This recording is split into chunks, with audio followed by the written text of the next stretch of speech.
அதாவது எண்ணங்களின் கோர்வை தான் மனசு அப்படிங்கிறது. அதனாலதான் இந்த பிராணாயாமம் பண்ணும்போது என்ன பண்றோம்னா அந்த எண்ணங்களே வராம முயற்சி பண்றோம்.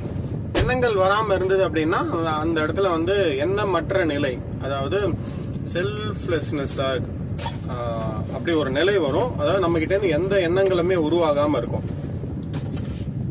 இன்னொரு வினோதமான விஷயம் பார்த்தோம்னா, இந்த நிஜமா இருக்கிற இந்த உடம்பு, இந்த பாடிய